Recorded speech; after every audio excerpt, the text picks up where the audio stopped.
Et puis, c'est le moment d'affouiller les informations à la une des quotidiens parus ce jour. Ce sera avec Roland Toneikes et Adrien Tchomakou, tous deux journalistes et analystes politiques. Chers invités, bonjour. Bonjour Carole, bonjour à toutes et à tous. Alors, nous allons démarrer par la démission de 2 députés à l'Assemblée nationale des commissions des lois. Alain Tchomakou. Adrien Tchomakou. Adrien Tchomakou.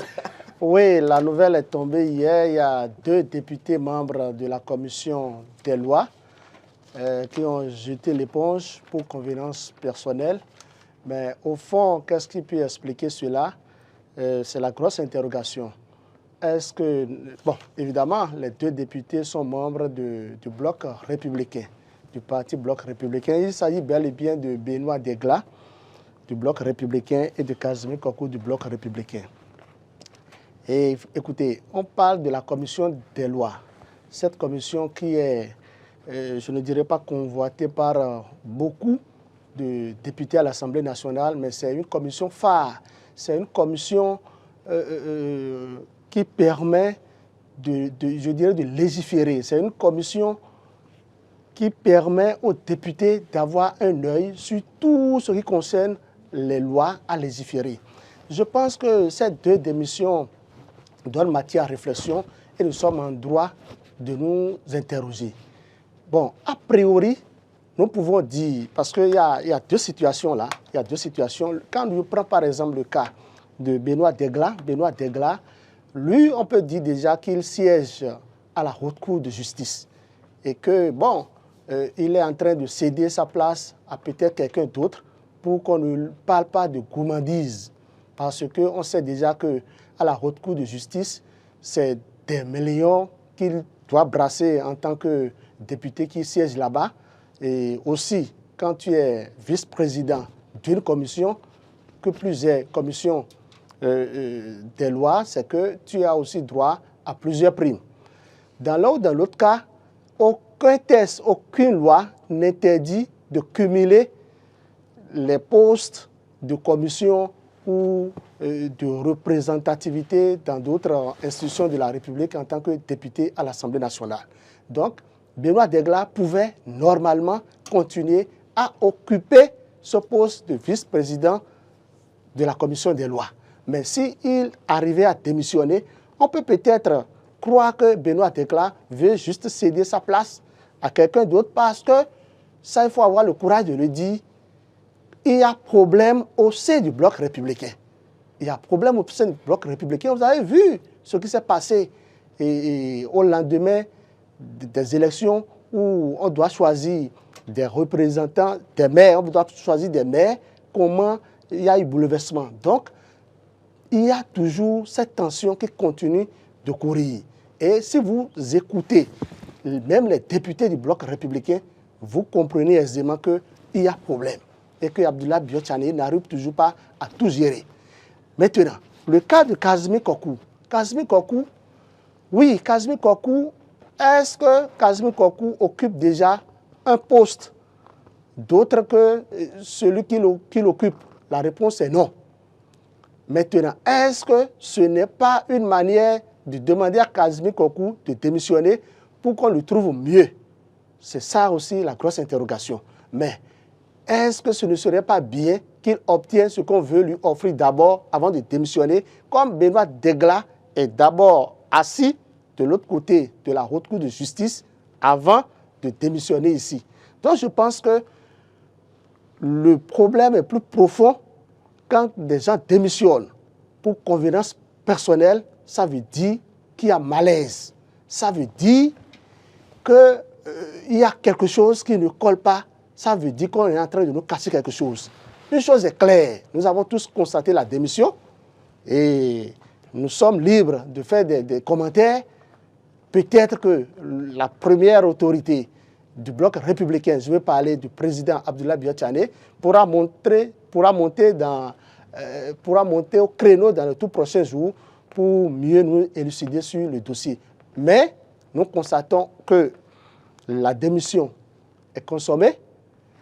Malheureusement, c'est mon cher, mon papa, l'honorable Oden Aladati, qui gère cette commission.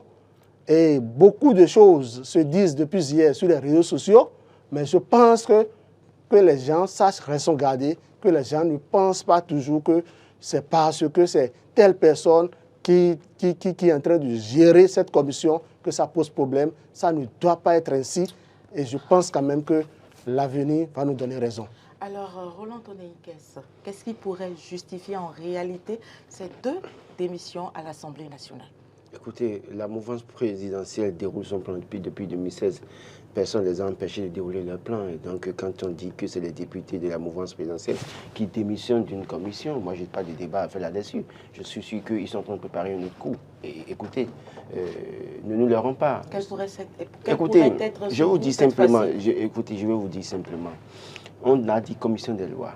Il se peut que, à la suite de cette démission, qu'on essaie d'accorder une autre poste aux démocrates. Parce que le problème qui se pose, c'est quoi? La commission des lois, toutes les lois qui vont être votées doivent passer par là. À un moment donné, moins de représentativité de l'opposition pourrait susciter des polémiques au-delà de tout. Et au-delà de tout, quand on ramène ça dans la balance chaque fois qu'ils vont voter une loi pour dire les opposants ne sont pas véritablement représentés dans la commission et que voilà ce qui s'est passé, tout ça là, ça pourrait avoir un effet. Donc dans une certaine, peut-être que si des gars démissionnent, que Casimir Kokou démissionne, ne serait pas surpris peut-être qu'on donne un second poste aux démocrates dans cette commission. Histoire pour leur dire, c'est vrai que même s'ils viennent, ils vont jouer un rôle de présence, pas pour autant un rôle d'action dans une certaine mesure. Parce que quand même on parle de vice-président, on ne parle pas du président. Donc dans une certaine mesure, ça peut être ce coup qui se prépare, c'est-à-dire que oui, on essaie d'élargir encore pour dire, bon, on donne un second poste. Parce que d'ailleurs, des gars, par exemple, Adrien Tchouakou fait bien de le préciser, il est à la haute cour de justice, donc pour autant, il est déjà bien servi. Il est bien servi. Donc oui, et quand on parle de voracité, je crois que Dynamisme Info a écrit ce matin que la gourmandise des députés, écoutez, ils se sont arrogés tous les postes. Donc maintenant, s'ils veulent faire un jeu entre eux pour dire l'autre quitte et l'autre revient, qui va s'y mêler? Je pense sincèrement que attendons de voir la suite des événements. Et puis, quand ils auront fini de faire leur jeu, on viendra opiner. Nous restons à l'Assemblée nationale, Adrien Tchouakou, les députés de l'opposition, les démocrates qui se conforment enfin à la décision de la Cour constitutionnelle. Oui, c'était le... On avait prédit cela sur ce plateau. C'était le souhait le plus ardent de plusieurs Béninois. Et sur ce plateau, nous avons souhaité que les démocrates s'exécutent, voilà, qu'ils se contentent à ce qu'on leur a donné. Et vous savez... Bon, des gens peuvent affirmer, croire qu'ils ont ravalé leur vomissure. Ça peut se dire, et je pense que c'est même ça, parce que tout ça pour ça, ils voulaient coûte que coûte avoir 2-3 postes. Mais finalement, c'est le seul poste qui leur avait été annoncé, qui a été finalement concédé. Je pense que les démocrates ont bien fait d'accepter, ils ont bien fait de désigner finalement leurs députés, les représentants. Mais ce qu'ils doivent savoir, ça doit leur apprendre que désormais, quand on est minoritaire, on se contente de ce qu'on vous donne et vous évoluez, vous fonctionnez. Ce qu'ils doivent comprendre aussi, c'est qu'ils doivent savoir faire le jeu à l'Assemblée nationale. Ils doivent savoir désormais qu'ils vont coopérer, qu'ils vont fonctionner, bien qu'étant de l'opposition, ils vont travailler à avoir ce qu'ils veulent obtenir. C'est de ça qu'il est question. Ils pouvaient mieux faire par le passé. Un exemple, par exemple, le dossier, le projet de loi pour pouvoir amnistier Joël Aïvo et Eric Madougou et consorts. Ils pouvaient, avant de rendre ça public, procéder à des négociations, aller vers des députés de la mouvance, échanger avec eux. Et c'est ensemble que ça peut être planifié pour que même le chef de l'État même soit surpris que cette information passe. Parce que des gens pensent qu'aujourd'hui, Patrice Talon... Vous pensez réellement que les pouvoir... députés de l'Assemblée et de la mouvance présidentielle pourraient accepter une telle proposition Pourquoi pas? de loi? Roland vient d'avancer une hypothèse tout de suite pour dire que si Benoît Degla et Casimir Kokou démissionnent du Parlement, pas du Parlement, de la Commission des lois, la Commission des lois, que peut-être c'est pour céder leur place, leur poste à d'autres députés de l'opposition. Mais ça peut être une réalité. Et moi, je souhaite que ça soit comme ça. Parce que quand on parle de la Commission des lois, c'est la commission phare de l'Assemblée nationale. Puisque le rôle primordial de l'Assemblée nationale, c'est de légiférer les lois. C'est de légiférer. Donc, je pense quand même que si ça s'est réalisé, si ça se concrétise, eh bien, les Béninois vont applaudir ces députés à l'Assemblée nationale. Mais je doute très fort. Parce que, une chose est claire, on ne peut pas leur donner 3 places. Parce qu'ils en ont déjà. J'ai dit au moins une place. Oui. Vous avez dit au moins une place. Mais c'est 2 députés qui ont démissionné. Oui. Si 2 députés démissionnent, un poste dans les 2. C'est possible. On attend de voir. Alors, Roland Tonneikes, les démocrates se conforment enfin. Je crois que nous l'avons prédit ici. C'est une question vidée. Moi, je crois que c'est ce que je leur disais depuis le début de cette affaire, qu'ils se conforment à la réalité et s'adaptent à la situation. Il n'y avait pas de débat à faire. C'est vrai qu'il fallait alerter l'opinion publique pour dire voilà ce qui se passe à l'Assemblée nationale. Mais quand vous le faites pendant un moment donné, vous adaptez à la situation et vous prenez le bâton qu'on vous donne pour faire le combat. C'est tout simple. Vous n'allez pas attendre qu'on vous donne la pioche, en tout cas je dirais une pioche, un coupe-cou à nécessairement faire un combat avec un bâton pour faire un combat et effrayer l'adversaire. Donc, dans une certaine mesure, David a tué Goliath avec quoi? Une petite pierre. Donc, le peu qu'on vous donne, contentez-vous de cette situation et cherchez à contourner les obstacles, plutôt que de rester là à tout perdre et puis après venir planifier sur les renverser. Ça ne sert à rien. Ce ne sera pas le cas. Je crois que sincèrement, ils ont bien fait de pourvoir ces postes et maintenant au niveau des instances régionales qui s'adaptent à la situation.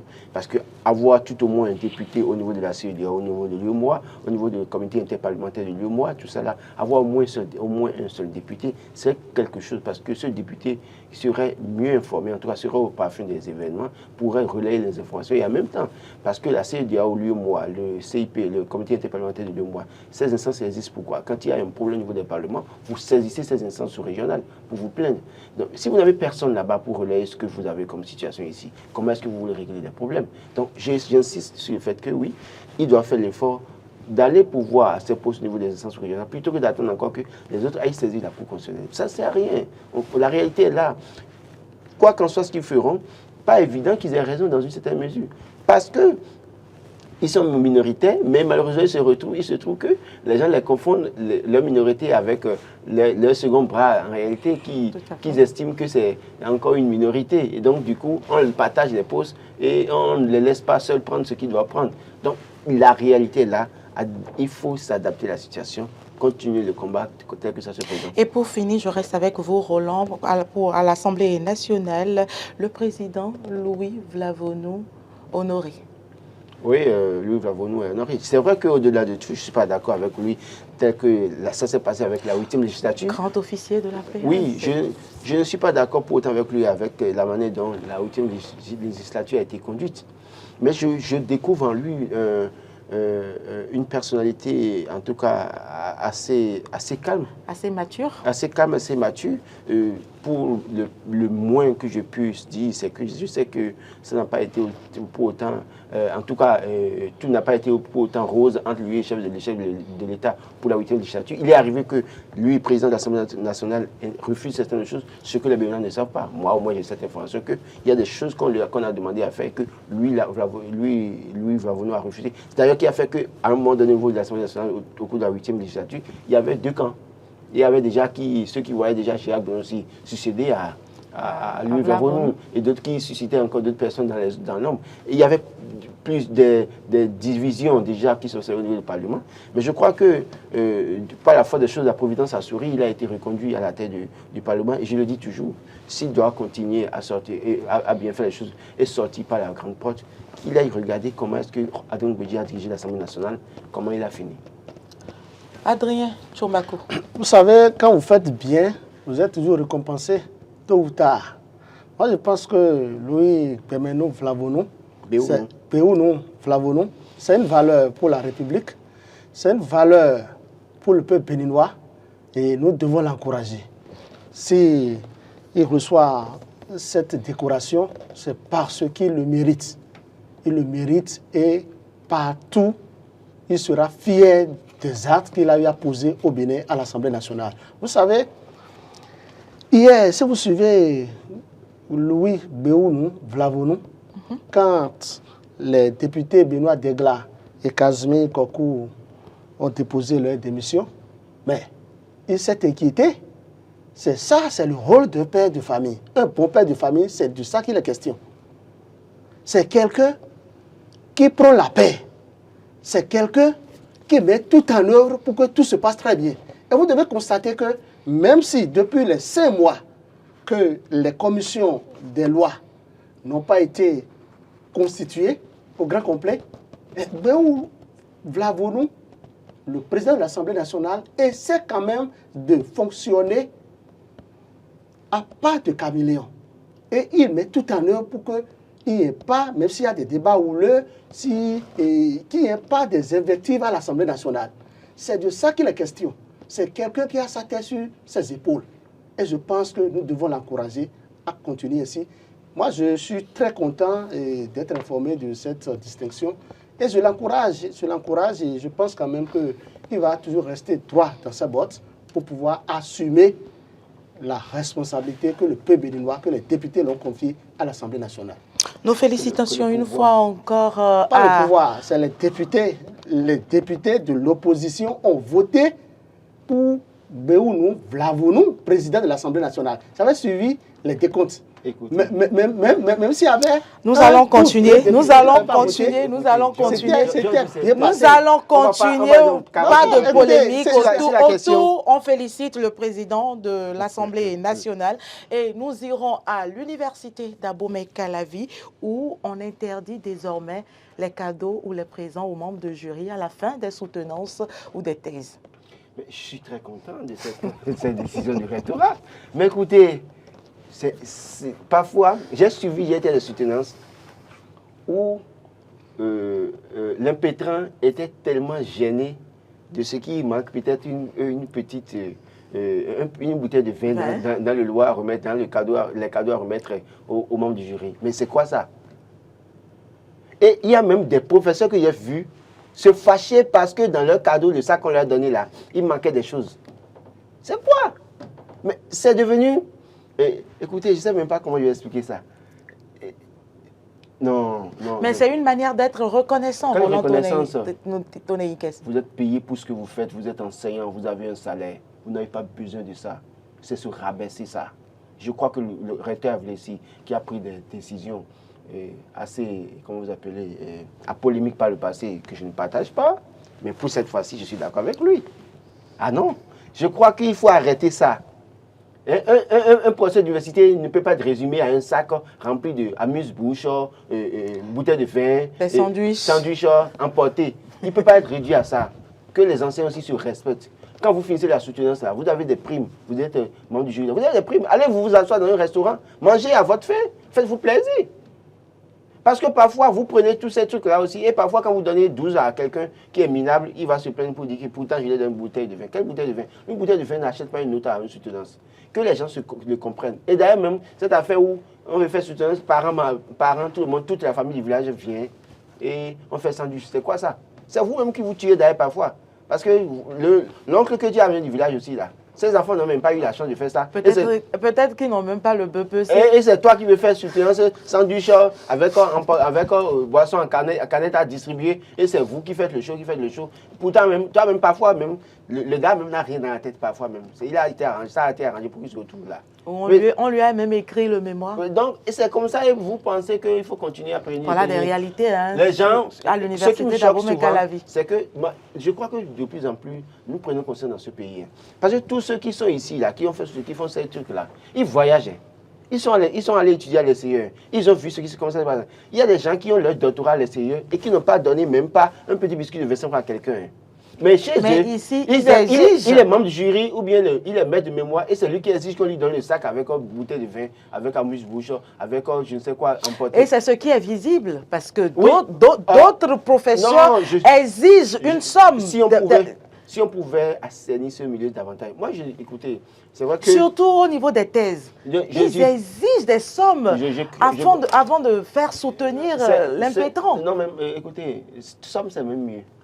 Ils n'ont pas d'égard pour les femmes mariées. Et pour les femmes également. Voilà une autre Si ces réalité. jeunes filles, à la limite, ce n'est pas encouragé, je ne suis pas d'accord. Mais c'est-à-dire, ce qui choque parfois, c'est même femmes mariées. Et la femme mariée va dire à ce professeur, excusez monsieur, je suis femme mariée, vous pouvez faire ça. Je dis, mais ok, tu vois, la situation, ce n'est pas pour maintenant, alors, on attend. Et parfois, les femmes sont obligées de le dire. Je crois que les lois qui sont votées maintenant, qui protègent les femmes là, que les femmes disent c'est les professeurs qui les empêchent de soutenir, qui veulent en même temps avoir le droit de cuissage là. Il faut les dénoncer. Faites tout, je sais quoi, il faut tout dénoncer, il faut tout arrêter. L'autre, écoutez, le fils du paysan, mais son père s'était chiné dans les champs de coton ou de soja, ou d'igname à Dassa ou à Glazoué, pour l'envoyer à l'université. Il finit d'étudier, mais pour lui donner le parchemin, c'est la croix et la bannière. Et le jour là, juste parce que le jeune, et on lui a dit, mais comment est-ce que tu as préparé la soutenance, comment ça se passe là? Et en amont, s'il n'a rien fait, c'est qu'on le met devant tout le monde. Les questions qu'on ne doit pas lui poser. Et c'est même parfois ce qui choque, c'est même le maître de mémoire qui vient vous livrer devant le public. Et pourtant, il a été votre maître de mémoire. Pourquoi? Parce qu'il n'a pas fait le geste utile. Je crois qu'il faut vider tout ça là. Ça va donner Le recteur doit donc aller plus loin. Plus loin, moi je l'emploie. Mais ce qu'il rapporte les anciennes décisions à polémique là. Alors, Adrien Tchomakou, votre appréciation de cette décision? Je pense bien qu'avant cette décision, il y a eu une décision toujours par rapport aux soutenances qui interdit les reportages lors des soutenances de thèse. C'est-à-dire, l'une ou dans l'autre, les décisions s'enchaînent. C'est pour dire que c'est une très bonne décision. Vous savez, quand vous prenez la première décision, la première dernière décision, bien sûr, c'est que il est dit clairement dedans parce que ce n'est pas tous les professeurs, tous les impétrants qui ont les moyens pour aller louer des caméras ou bien pour aller payer des chaînes de télévision pour venir couvrir votre soutenance de thèse. Et comme l'être humain est vraiment très compliqué, très complexe, les gens ont trouvé le moyen maintenant. Parce que s'il n'y a pas les chaînes de télévision, il y a quand même des photographes qui sont acceptés. Les gens prennent les photos et ils font recours à la presse écrite. On leur fait des publications avec des photos à l'intérieur et à la une des journaux. Je pense que le recteur doit encore aller plus loin par rapport à ça. Sur la question des reportages, ça c'est le premier point. Je ne suis pas d'accord. Parce que, en fait, vous savez, il y a beaucoup de mémoires qui dorment dans les tiroirs à l'Assemblée nationale. À l'université d'Abou-Mekele. Je pense que... encore opiné sur le sujet. Oui, je pense qu'en faisant un reportage sur les sujets de thèse, les thèmes et autres, là, ça permet aux gens... Ça donne de la visibilité. De la visibilité et ça permet de savoir que des gens font un travail sur ça. Et dans une certaine mesure, si vous avez des problèmes en la matière, vous pouvez faire recours à ces personnes. Quand les gens vont finir leur soutenance, quand ils deviennent docteurs, ils n'ont qu'à aller communiquer maintenant sur les thèses. Je pense que c'est ça. Avec quels moyens? Quels moyens ont-ils? Et c'est le jour de la soutenance qu'ils vont communiquer. Oui, mais écoutez... Ils vont continuer à s'endetter. En fait, c'est pour immortaliser et pour faire la promotion des travaux. Moi, je trouve que c'est quand même nécessaire et important parce que là, ça aide à savoir ce que non seulement... Les problèmes que nous avons aujourd'hui, beaucoup de personnes ont fait des recherches sur ça déjà. Il y a des solutions qui existent. Qui existent. Mais malheureusement, c'est dans les tiroirs à l'université. Personne n'en parle. Parfois, vous allez là-bas, vous allez voir des mémoires qui, en fait, les problèmes, que ce soit politique, que ce soit agricole, que ce soit social ou sanitaire, il y a des solutions qui existent. Malheureusement, les gens ne sont pas pris en compte. Je vous donne des exemples simples. Je connais un monsieur de ce pays qui a fait une étude sur l'université, sur, comment vous appelez, l'aéroport de Glodjigbe. A fait le plan depuis les années 70-80. Et ça existe. C'est-à-dire qu'il suffit seulement que le pouvoir en place l'appelle pour dire voilà, nous voulons faire l'aéroport de Bodjibé. Comment on peut faire? S'ils ont l'information, ils peuvent le faire. Ce monsieur, je l'ai rencontré, j'ai discuté avec lui. Il a démontré comment on pouvait faire l'aéroport. Et déjà même faire le plan tout, comment est-ce qu'on peut, comment est-ce que ça pouvait se passer. Mais malheureusement, c'est là, mais personne ne lui fait appel. Le projet n'existe Madame même Carole, plus. rappelez-moi le sujet du jour. Alors, je vous demandais d'apprécier la décision du recteur de l'université Thabo-Mekalavi qui interdit désormais d'offrir des présents et des cadeaux à la fin des soutenances ou des thèses. Oui, je pense que en la matière, Roland a tout dit. J'ai assisté tout récemment à une soutenance de thèse à l'université Thabo-Mekalavi. Je pense que... Moi, je me suis posé d'abord une question. Est-ce que ces présents, parce que ces présents sont souvent déjà dans la salle. Vous comprenez? Ces présents sont souvent dans la salle. Est-ce que la qualité de ces présents n'agit pas un peu sur la mention qu'on doit attribuer à l'impétrant? Donc, c'est la question qu'il faut se poser. Je pense quand même que c'est une très bonne décision que nous devons soutenir. Il faut que, parce que, écoutez, ces professeurs dépassent ça. C'est des professeurs d'université, des professeurs titulaires qui sont à plus d'1 million de francs CFA par mois. Donc, ce n'est pas quelque chose d'une valeur de 25 000, 50 000 ou 100 000 francs qu'on doit leur offrir ce jour-là, qui fera qu'ils ne vont pas manger comme ils mangeaient. Je pense qu'il faut qu'on arrête ça. Il faut qu'on mette fin à ça. Et le recteur a bien trouvé la solution de prendre cette décision courageuse, même si des professeurs, ses collègues ne vont pas aimer. Okay. Alors, Désiré Vaudonou, encore coupable, reconnu coupable, 10 ans de prison, plusieurs millions d'amendes. Roland Tonei-Kess. Vanité des vanités, tout est vanité. Je le dis. Hein. Quand on pense que c'est un ancien député. Ancien député, pas qu'un moyen. Vanité des vanités, tout est vanité. Peu importe les moyens. Où est l'exemple pour la jeunesse Je pense sincèrement que quand on suit ces cas-là, ça doit inspirer beaucoup plus d'un. Désiré Vaudonou, à un moment donné, homme d'affaires accompli. Célébré, mais qui faisait le malheur d'autres personnes dans d'autres pays parce que les gens souffraient, mouraient de crise cardiaque, de souffrance, parce qu'il était un homme d'affaires, on sait comment ça se passait. Il venait construire des modules chez nous et on applaudissait. Mais au fond, quelle a été la finalité? Il paye le prix. Il faut qu'on paye le prix. On paye le prix. Je ne veux pas le juger, mais je voudrais que maintenant en prison, qu'il rencontre Dieu, son Créateur, qu'il se confesse et qu'il change et qu'il soit demain ce motivateur qui va parler aux jeunes pour dire écoutez, cette voie-là n'est pas la meilleure. Parce que vous voyez, les gens s'enrichissent. Mais la suite, c'est comment? Votre après, c'est comment? Heureusement, il est encore en vie là. S'il ne s'est pas fait, il sera là, tout va s'effondrer. Je connais des maisons de Désiré Vaudonou. Dans ma zone, là où je vis, il a mis en place, je dirais, pratiquement un château. Inachevé depuis plus de 5 ans, 10 ans. Parce qu'aujourd'hui, il n'a plus les moyens peut-être de le faire. Fort hier, on n'est jamais fort éternellement. C'est peut-être qu'à un moment donné affaibli, qui s'est retrouvé encore dans une situation où il le met en prison. Parce qu'il a déjà fait la prison et est sorti. À quoi bon continuer? On se remet en cause. On se remet en cause. Et on change. Dans une certaine mesure, quand Dieu vous donne l'opportunité, et ce n'est pas valable à tous ceux qui nous suivent, que ce soit gouvernants, acteurs politiques, acteurs religieux, quand Dieu vous donne l'occasion une fois de vous repentir, repentez-vous et calmez-vous, rentrez dans les rangs. Il a été en prison dans ce pays. Il a fait tout ce temps-là en prison et il sort.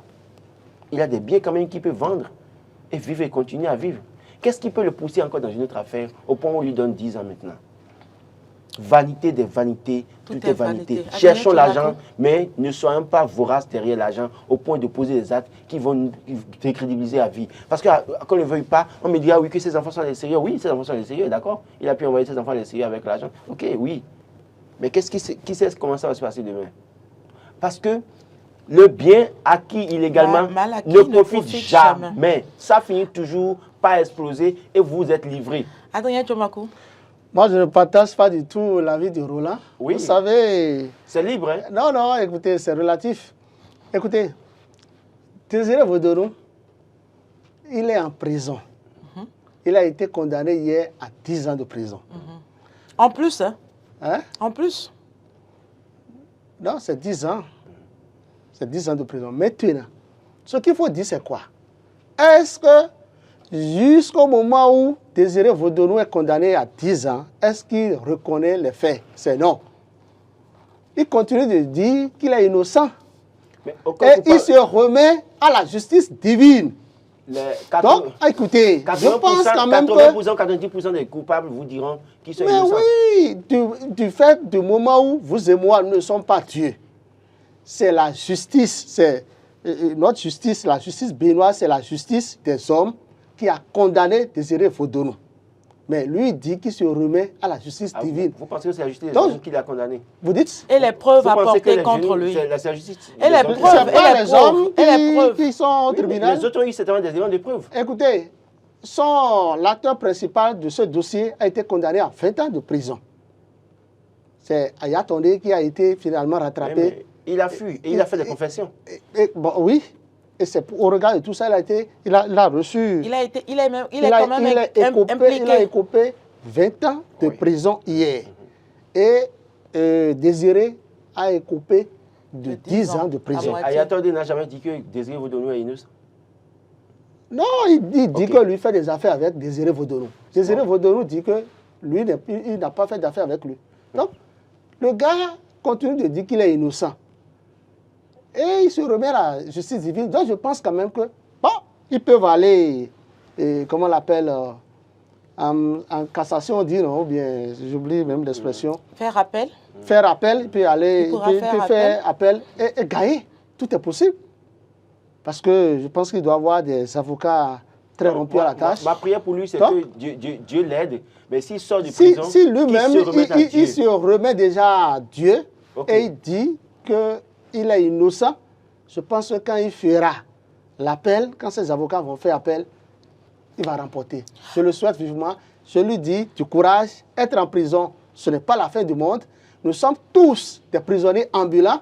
Oui, moi, vous savez, quand on dit que quelqu'un est en prison, et je regarde, je ris, parce que je sais que tout le monde peut se retrouver en prison.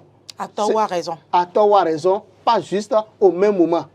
Chacun a son heure. Mais il faut éviter de faire les mauvaises choses. Nous devons éviter de poser des actes qui peuvent nous ramener, amener en prison. Merci quand même. Nous devons tout faire pour que notre dignité demeure ce que nous souhaitons, que notre dignité ne soit pas entachée. On doit tout mettre en œuvre. Personne n'est blanc comme neige, mais nous devons tout mettre en œuvre pour être acceptés dans la nation, afin que tout acte que nous posons, tout acte que vous posez qui crée du chagrin ou des douleurs à quelqu'un à un moment donné, dans une certaine mesure, ça peut ne pas être maintenant, dans 10 ans, vous pouvez payer. Donc je crois que chacun doit pouvoir prendre conscience de la situation et s'inspirer de ce qui se passe. Nous allons seulement dire du courage à Désiré Vodorou et lui souhaiter que son avenir, c'est encore devant lui. Alors, le Bénin a le passeport le plus puissant. Ce n'est pas moi qui le dis, c'est Nord-Sud Quotidien qui l'affirme ce matin. Le passeport le plus puissant, je dirais que c'est le passeport le plus sécurisé. Le Bénin n'a pas le passeport le plus puissant, mais le Bénin a le passeport le plus sécurisé. Évidemment, dans l'espace CEDEAO, les 14 pays de la zone franc CFA. Vous savez, pour obtenir le passeport aujourd'hui, les dispositions sécuritaires mises en place amènent les États de l'Afrique de l'Ouest à reconnaître que le passeport du Bénin est le plus sécurisé. Vous avez vu?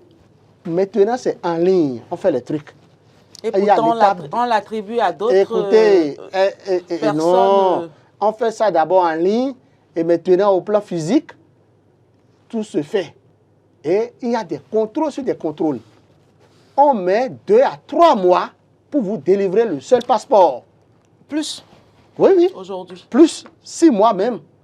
C'est vrai que... Vous ne voyez pas que ça, c'est un problème? Non, c'est un problème. C'est un problème. Et quand on envisage voyager... Ça permet de faire assez d'enquêtes sur vous. Écoutez, on n'a pas besoin de 3 mois pour faire un individu au Bénin. Comment vous pouvez dire pour faire un passeport, il faut attendre 3 mois, 6 mois parfois. Écoutez, c'est une aberration. Je comprends ce que tu dis. Nous avons le meilleur passeport, d'accord. Non, il y a un problème, il faut nuancer. Il faut nuancer. Nous avons le bon passeport, d'accord, mais il faut nuancer. Vous devez comprendre quelque chose. Si c'est pour renouveler un passeport, le problème ne se pose pas. Oui. Vous comprenez? Oui. Vous pouvez faire et puis dans 2-3 jours, vous l'avez. Maintenant, la première attribution, où quand on voit votre nom, on lit votre nom, on dit Tchatchabroukou Yeye. Ah, est-ce que... Parce que c'est des Béninois qui sont là, et c'est des officiers de police. Est-ce qu'au Bénin, il y a le nom Tchatchabroukou Yeye? Est-ce que ce n'est pas... je ne veux pas appeler un pays. Et c'est pour ça que ça fera 6 mois. Oh, écoutez, ça n'a jamais fait 6 mois, c'est une manière de parler. Et quand vous avez des urgences, non. Oui. En vérité, oui. Ça fait plus de 4 mois, ça fait plus de 6 mois. Oui, on vous donne des rendez-vous sur plusieurs mois. Ces rendez-vous permettent de beaucoup investiguer sur votre personne. Et vous devez savoir, quand, même si le passeport sort, avant qu'on ne vous remette votre passeport, vous répondez à certaines questions. Et tout est décentralisé maintenant. Il n'y a plus à aller s'agglutiner à l'autre, comment on appelle, à la direction générale de l'immigration. Non. Ce que vous devez faire à l'immigration, et le truc est fait, si vous êtes programmé, dès que vous êtes là, on vous dit, soyez là à 14h05. Si on vous dit 14h05, déjà à 14h, soyez là. À 14h05, vous êtes là, on vous prend en même temps. Et vous le ferez au plus 15 minutes. Et vous quittez les lieux. Et c'est la transparence, la sécurité. Tout est sur caméra. Et quelqu'un est là pour surveiller. Ça c'est pas... Non, c'est le développement. Nous sommes... Ça existe ailleurs, mais au Bénin, c'est du nouveau. Non, c'est pas du nouveau. Et pour obtenir votre passeport, on vous dit maintenant, allez... Adrien Tchobakou, ça a été toujours comme ça. Non, jamais. Les caméras à l'immigration? Les caméras, ça existait, mais c'est renforcé, c'est ce que je vous dis. C'est renforcé, d'accord. Et il y a un service qui s'occupe de tout ça, qui voit tout. Quoi? Plus loin pour obtenir finalement le passeport, ce n'est pas l'immigration. Mais tout ça, c'est du nouveau. On vous dit d'aller au palais des congrès, où il y a une salle qui est réservée spécialement pour ça. Et votre entrée est filtrée. C'est beau, c'est du beau. C'est de ça qu'il est question. Je pense que le Bénin est en train de se développer en matière de sécurité, en matière d'attribution du passeport. Et quand vous prenez le passeport aujourd'hui, le passeport, je prie Dieu pour que votre passeport expire très vite et vous allez renouveler. Et vous verrez les feuillets qui s'y trouvent. Mais tout est sécurisé par des indices, des trucs où si vous connaissez correctement quelqu'un qui peut vous aider, il vous amène, on met le feuillet dans l'appareil, vous allez voir ce qui va sortir sur votre personne. Écoutez, c'est-à-dire le nom de votre papa, moi j'ai eu la chance. Ce que vous faites, ça pour dire vous avez assez parlé sur le sujet. Une grande avancée. J'ai tout au moins eu la chance de voir d'autres passeports dans le monde entier. Donc du coup, ce qu'il dit ne m'est pas étranger. Ce n'est pas un mythe pour moi en réalité. Ce que je veux dire simplement, oui, le gouvernement Patrice Talon a fait des efforts en la matière. Appelons Chacha, ils ont fait un effort en la matière. Merci, mais on ne va pas merci. au point de faire comme si c'est seulement le Bénin qui fait ses prouesses. Je ne dis pas le Bénin, mais il y a une grande avancée. Même, je pense même qu'il y a encore beaucoup de choses à régler au niveau de l'immigration. Il y aura toujours des choses à régler. Il y a beaucoup de choses. Je pense qu'il y a même des choses qu'il faut encore améliorer. Et c'est vivement, j'appelle le gouvernement à améliorer. Ils savent ce qu'ils doivent améliorer dans une certaine mesure. Oui, pour le passeport du Bénin, qui serait le passeport le plus puissant, certainement. Le plus sécurisé. Oui, c'est plus sécurisé, je suis d'accord. Parce qu'au moins, j'ai pu voir comment est-ce que les passeports anciens et les passeports nouveaux, comment est-ce que la différence entre les deux. Oui, c'est une avancée très notable et pour laquelle il faut féliciter les actuels gouvernants. Maintenant, au-delà de tout ça, je pense sincèrement que oui, sur la question de la durée, en tout cas le délai donné pour faire le passeport, il faut revoir ce délai. Parce que si, je prends un exemple, un jeune journaliste qui doit voyager et qui n'a pas fait le passeport, qui peut-être à qui on donne un rendez-vous de 3 mois avant de prendre le passeport, alors qu'il doit voyager dans 1 mois et demi, ou bien qu'il y a une bourse qui doit voyager dans 1 mois et demi, qui n'a aucun parent, c'est un problème, qui n'a aucune connaissance, c'est un problème. Moi, mon premier voyage que j'ai fait, je voulais faire le passeport, en tout cas, j'avais eu des problèmes. J'étais à quelques jours d'aller demander le visa. Et à l'immigration, fort heureusement, je ne sais pas, par la providence, quelqu'un m'a orienté vers le DG de l'immigration à l'époque, qui m'a pris automatiquement et qui m'a aidé à avoir le passeport en 2 ou 3 jours, je crois, 2 jours au plus. Donc ça, c'était une chance que j'ai. Mais par contre, d'autres personnes qui n'ont pas cette chance, qui n'ont pas cette ouverture, peut-être qu'ils seront en train de se plaindre là où l'opportunité va passer. Donc je crois qu'il faut revoir le délai. On n'a pas besoin de faire attendez, on n'a pas besoin de faire 3 mois pour faire enquête sur quelqu'un au Bénin. Vous savez où je suis, Laurent Tonenke, je suis à Pavé-Kérékou, Goudon-Kérékou, je suis là. On n'a pas besoin de t'en savoir. Non, mais écoutez, je n'ai pas peur de dire là où je suis. Je suis dans la Togoudou. J'ai fait l'école à Porte-Nouveau, à Lada et à Calavi. J'ai fait l'université à Calavi. Allez chercher peut-être mes amis de promotion, allez faire des enquêtes sur moi. On n'a pas besoin de 3 mois pour faire des enquêtes sur un citoyen. Il faut revoir le délai. Merci. Par rapport au délai dont il parle, il faut que je lui explique quelque chose. En réalité, à l'intérieur du passeport, il y a un service qui s'occupe des cas spéciaux. Quand vous exhibez votre titre de voyage, si par exemple vous êtes journaliste, ou vous êtes, même si vous êtes commerçant, c'est-à-dire si vous allez pour un séminaire au plan international, si vous avez les preuves, si les preuves sont réunies, il n'y a pas de problème. On met tout en œuvre pour que si dans 48 heures, soit 12 heures, vous ayez ça. Il y a un service spécial pour ça à l'immigration. Je parlais du DG Immigration qui m'avait aidé à l'époque. Permettez que je le remercie. C'est, je crois, M. Agani. M. Agani, c'est lui qui était là à l'époque, c'est lui qui m'a aidé. Donc, vous allez me permettre de remettre le divisionnaire Tawes, qui gère l'immigration actuellement. Il a été l'ancien porte-parole de la police républicaine. Donc Tawes qui travaille, qui met tout en œuvre avec ces éléments pour que tout se passe très bien. Il faut un travail assez remarquable. Le directeur général, il n'y a pas de semaine. Il faut un bon travail. Maintenant qu'ils améliorent davantage les services. Il n'y a pas de semaine, ça, permettez-moi de vous le dire, il n'y a pas de semaine que le directeur général de la police républicaine, Yaya, ne descende 2 à 3 fois à l'immigration s'il n'est pas s'il n'est pas hors du territoire. Il vient toujours pour s'assurer. Écoutez, mais je continue de travailler avec des amis policiers et je sais de quoi je parle. Ok, d'accord. Donc, alors, merci Adrien Tchomakou, merci Roland Tonneikes. Le temps est parti, sinon je voulais qu'on se prononce sur un fait de société, les véhicules. On en parle très rapidement. On en parle. Les véhicules de l'administration qui sont vendus à des personnes... Non, pas vendus. Oui, qui sont cédés à des particuliers, mais qui ne font pas la mutation. Et ces véhicules se retrouvent incriminés dans les forfaits.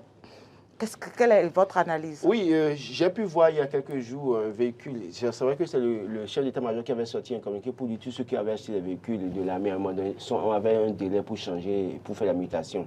Mais à dehors de ça aussi, il y a le fait que certains, oui, achètent les véhicules de la fonction publique, hein, les plaques bleues ou plaques rouges, qui se permettent de continuer à conduire ça, comme si elles étaient des autorités. Je crois qu'il faut faire le ménage et faire un contrôle. D'ailleurs, vous savez, aujourd'hui, les plaques rouges, ça circule tellement dans le pays, même les week-ends, ça circule. Alors qu'en réalité, moi, je me rappelle on est en 2023, oui, en 2002, j'ai un homme qui était directeur sous Kérékou. Il avait un véhicule plaque rouge. Le véhicule, le chauffeur vient le déposer à la maison le soir et le véhicule dort à la brigade de Kota. Le lendemain matin, le chauffeur va chercher le véhicule là-bas et vient le chercher à la maison. Il avait un garage pourtant. Pourquoi? Parce que les plaques rouges ne doivent pas rester dans la maison au fond de ceux à qui on les a loués, on a donné ça. Et ça ne devait même pas aussi, en tout cas, sortir le week-end. Mais aujourd'hui, il n'y a pas ce respect. Donc, du coup, quand on voit ceux qui sont en activité conduire des plaques rouges dans la circulation à des heures où ils sont censés garer les voitures, dans une certaine mesure, ceux qui ont acheté aussi peuvent se permettre. Donc, quand on va commencer par faire le ménage à ce niveau. Pour limiter l'utilisation de ces véhicules à plaque rouge, je crois qu'on va pouvoir voir clair dans ceux qui ont acheté ces véhicules-là, plaques rouges-là, qui continuent de les circuler sans pouvoir faire la mutation. C'est très important. Et maintenant, quelque part, ce n'est pas la faute à ceux qui ont acheté. Moi, je pense que normalement, avant de vendre, l'État, c'est l'État qui détient l'Agence nationale des transports terrestres. L'État peut travailler pour procéder à la mutation En tout cas, en changeant les plaques rouges en plaques ordinaires. Au moment de l'achat. Avant de faire l'achat, la vente, pardon. Donc, je crois qu'il y a aussi la responsabilité est partagée. Qui ne veut pas rouler dans plaque bleue ou plaque rouge et montrer que lui aussi il a une petite autorité quelque part. Moi-même, si j'achète, peut-être que je serais tenté de conduire ça dans ma rue parfois. Mais pas aller faire des forfaits, pas non, aller faire... personne ne peut voir un accident ou une situation de crime ou bien de forfait sur la voie. C'est que ça peut arriver. Donc, malheureusement, il se fait que vous avez acheté ce véhicule-là, vous n'avez pas fait la mutation, vous vous retrouvez dedans, ça ne veut pas dire que vous avez plaque bleue, vous avez conduit comme un fou, vous avez occasionné un dégât sur la voie. Ce n'est pas volontairement qu'ils le font, c'est des choses qui peuvent arriver. Mais, dans la question de mutation, je crois que toutes les parties sont à incriminer, et l'acheteur et le vendeur qui est l'État. Alors, Adrien Tchomakou, très rapidement. Non, il faut dire que la faute est complètement imputable à la direction générale du garage central. Oui, bon, c'est le directeur général du garage central qui doit organiser des descentes inopinées de contrôle sur le terrain. Parce que quand vous cédez les véhicules, c'est le véhicule de l'État avant ou après tout. Quand vous cédez ces véhicules, vous avez un délai de 3 ou de 6 mois pour changer les plaques. Mais si vous ne le faites pas, écoutez, la responsabilité n'incombe plus. Sous Yaïboni, le directeur central d'alors du garage central, il faisait des descentes sur le terrain les week-ends. Oui. Et on interpellait avec caméra, surtout, et on montrait ça sur des chaînes de télévision. Nous observons. Et c'est très beau, c'est beau, on voit, et vous êtes dessaisi de votre véhicule en même temps. Oui. Et il y a des casses qui viennent traquer, c'est-à-dire, c'est fini. Pour vous forcer la main à faire la mutation. Des amendes. Vous payez des amendes. Les véhicules de l'État remplis de sacs de charbon. Et c'est la police nationale en ce moment qui jouait aussi convenablement sa partition. C'est ça qui est la question. Mais le directeur général du garage central, s'il ne veut pas agir, il faut que le ministre de l'économie et des finances le sanctionne. Puisqu'il est sous le ministre de l'économie et des finances. Je me suis même posé la question de savoir si on a un directeur du garage. On a. Parce que celui qui était là et son adjoint sont déjà admis à la retraite. Oui, il y avait Adjovi aussi, un certain Adjovi qui était là aussi. Là, celui qui est là, il dort, on ne sait même pas si... non, vous ne pouvez pas dire qu'il dort. Adrien Roumbédi, on ne peut pas dire qu'il dort. Ce n'est pas parce qu'il n'est pas sur les voies pour arrêter les véhicules. Mais ses missions ne se résument pas uniquement à cela, Adrien Tchomakou. Donc vous ne pourrez pas affirmer ça sur ce plateau. Vous ne pourrez pas affirmer. Non, il ne faut pas affirmer. Ce n'est pas possible, Adrien. Dites-moi les actions qu'il pose, vous voyez. Non, il ne dort pas. Dites-moi un peu les actions qu'il pose, vous voyez. La répartition des véhicules pour les autorités, c'est lui. Et ça, peut-être ça seul, c'est un travail. C'est ça là qui va prendre 7 ans. L'entretien des véhicules. Il est là depuis au moins 5 ans. Hein. Je pense sincèrement. Il n'a jamais organisé une descente inopinée. Moi, je demande au ministre de l'économie et des finances de prendre rapidement sa responsabilité. Il peut faire des descentes sans caméra. On verrait ici, et les réseaux sociaux ne vont pas en parler. Il peut faire, écoutez, les agents... Quand il peut faire des descentes sans caméra et micro, c'est possible. Mais ce que je pense, c'est que, oui, ce que nous disons ici, c'est une manière de l'interpeller pour dire, monsieur le directeur du garage central, sortez pour aller faire des descentes inopinées pour pouvoir mettre hors d'état de nuit ces personnes-là qui jouent, qui utilisent les véhicules de l'État n'importe comment. Parce qu'il y en a, hein, vous les voyez souvent les samedis ou bien dimanche venir de je ne sais quoi avec les véhicules, surtout les pick-up remplis de chaque sac de charbon. Et c'est comme si c'est un véhicule de marché. Merci à vous, Roland Tonneikes. Merci, Adrien Tchomakou.